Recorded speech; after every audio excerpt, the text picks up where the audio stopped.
My wife, Trish, says that she hates this time of year. The days are getting shorter, the nights are getting longer, and even though the fall colors are quite beautiful, they're a sign that the leaves are dying off. It's an end time, she says. What's not to hate? And before we forget, end times, or the study of end times, is called eschatology.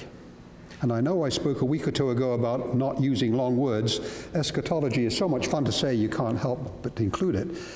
Eschatos is from the Greek meaning last, and logi is the study of, so it's the study of end times. But anyway, I argue with Trish because I love this season. The cooler weather and the quieter time give me an opportunity to be a bit more intentional about catching up with my list of things to do and about putting other things in order. There's a lot going on at this time of year.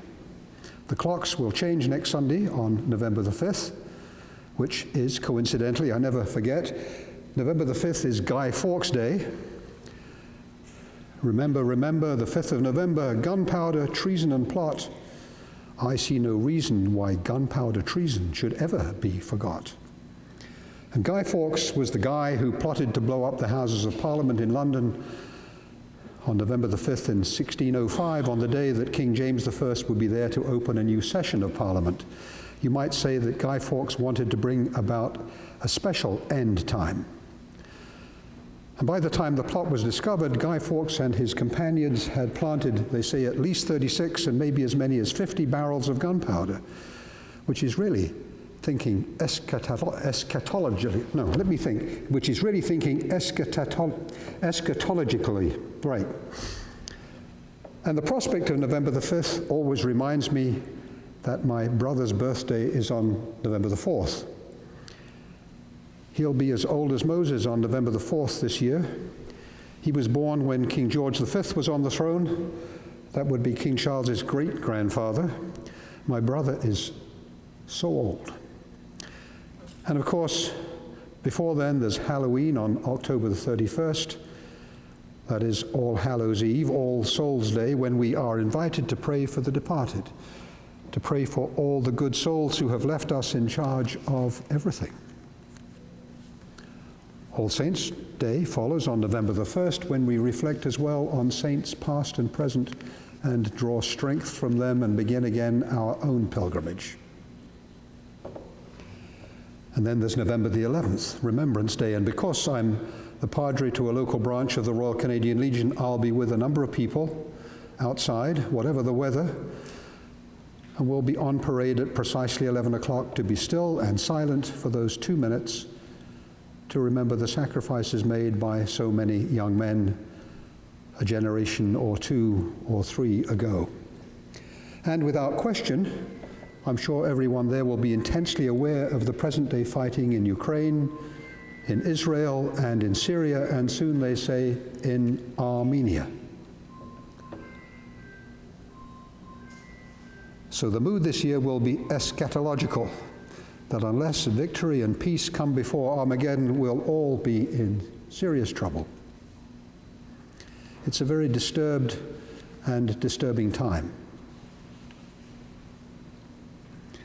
Now, in that passage from the book of Deuteronomy, there's no indication of what season it was when Moses went up on Mount Nebo and saw the whole Jordan Valley and beyond, and the land of Judah to the western sea, all the way to the Mediterranean. He saw all the promised land.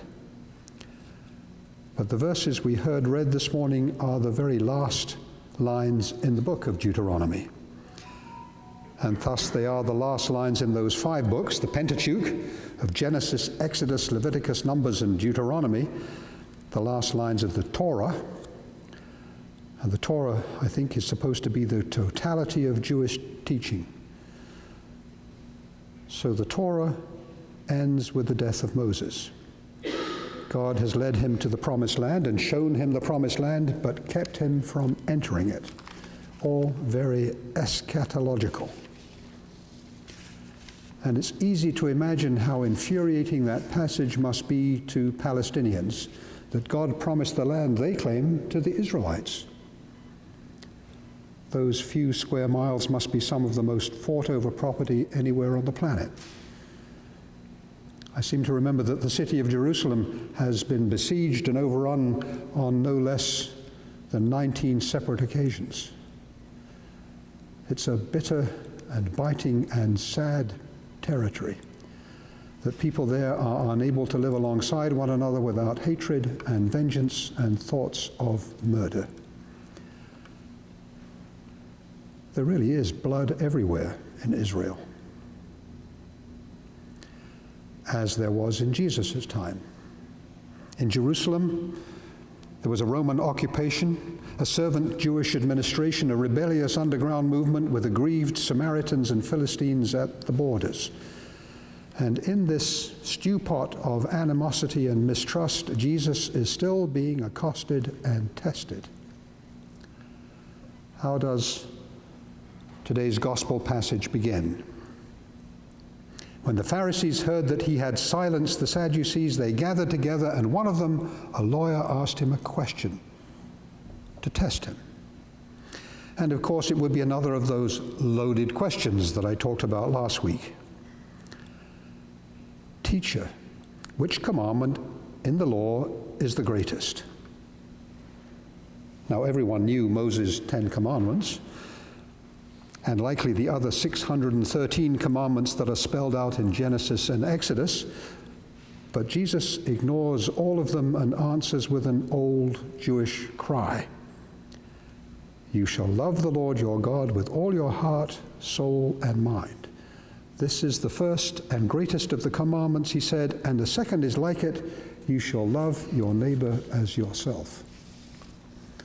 On these 2 commandments hang all the law and the prophets, he said. The very words we rehearse every Sunday, as we did again this morning, words rooted in an old Jewish prayer known as the Shema. And there's no indication in the gospel that that lawyer who had questioned Jesus had anything more to say. But this morning's gospel passage continues with Jesus asking a question of the Pharisees. And it sounds like this time Jesus is asking the loaded question, which I gather as very much unlike him.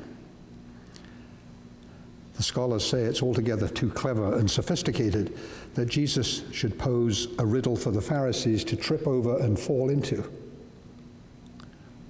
But what do they know? What do you think of the Messiah? Whose son is he? And they answered, David's son.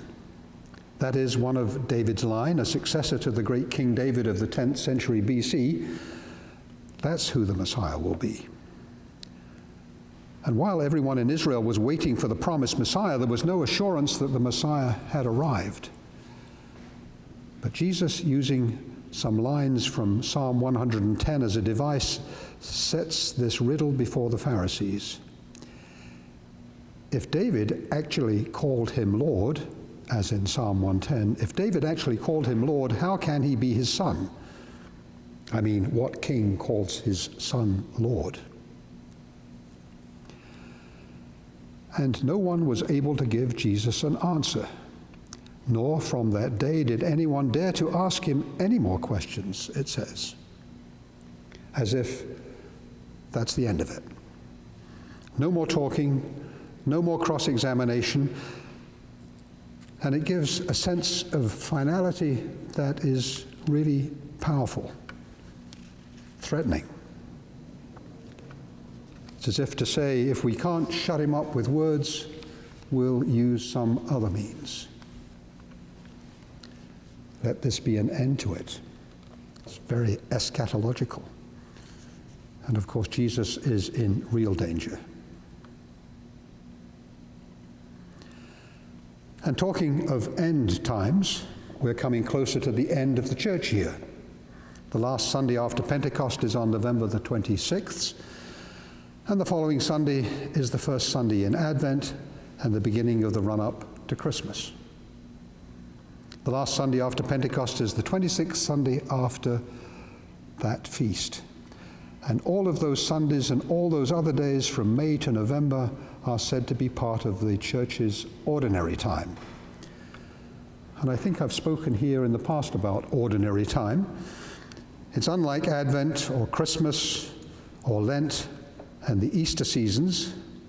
We've been living in ordinary time since May, which sounds rather flat and matter-of-fact and run-of-the-mill and boring, but it's not really ordinary time, it's ordinal time. Ordinal time as in time in order, not 1, 2, 3, 4, but the first, the second, the third, and the fourth, and so on, as we have counted our time this year, and it's coming to its end.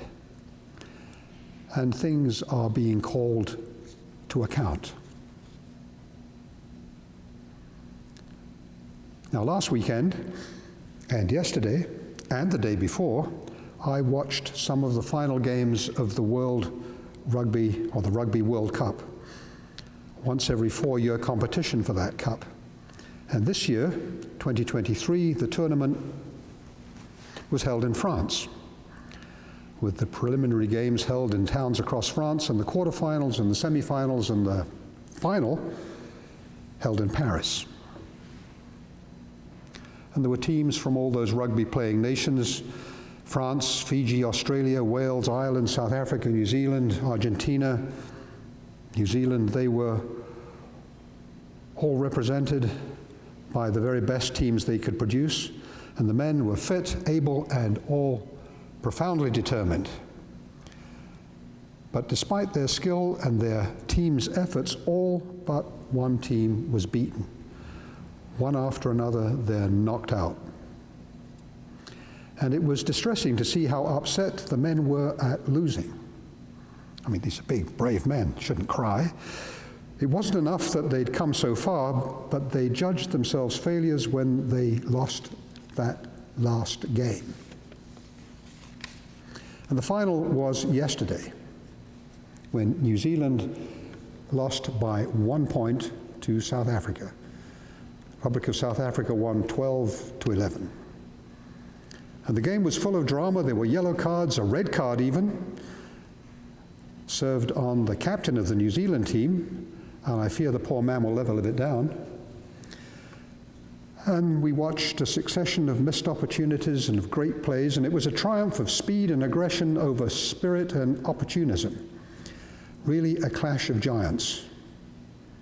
And the president of South Africa was there to hand out the medals, as was the president of France and the head of World Rugby. So a lot of men left Paris last week and before disappointed and desolate that they had not got to lift that extravagant gold cup and show the world that they were the best. The losers were fighting back tears of frustration that they had not done enough. And of course, for many of them, it would be their last chance. They're too old to wait yet another 4 years. But really, as that great Paris stadium, Le Stade de France, was emptied of people and grew silent after all the fireworks at the end of it all, someone has to shout out, "You did great. You all did your best, and you've got the bruises and the ripped ears and the busted noses to prove it. Well done, everyone. Well played." And it's as if we're at the same point that we leave Jesus, alone, with more enemies than friends, tired and bruised and targeted, exhausted, but as yet unbeaten. And we must wonder what is next for him and what is next for his church. And we might ask ourselves, what's next for us? Are we at an end time? Or just at the end of the church year? Or are we still a work in progress? What have we achieved in the last 4 years as Team St. Barnabas? Really, I think you've achieved a great deal. You've maintained yourselves through a pandemic crisis. You are a wonderful group of personalities, and you've made this place a living symbol of high church theology, where you give high honor to Christ the King, and to the Trinity, the Father and the Son and the Holy Ghost, inviting everyone to kneel before the Lord and receive his blessing in bread and wine, and to receive his life in flesh and blood. To be welcomed into this place and to be given an equal share in the life of this church is a rare gift. This church cannot be at its end time. It's rather, I think, at the time of renewal, a new beginning, building on what you have to be a haven for all those who need you. And if you need any kind of metaphor, just walk up to a tree, one of the trees my wife hates to look at this time of the year. Walk up to a tree and see that where the leaves have just fallen off, there is a tiny bud. And if you peel it open, you'll find inside a tightly wound, fresh green leaf, ready and waiting to catch the light and begin again. Amen.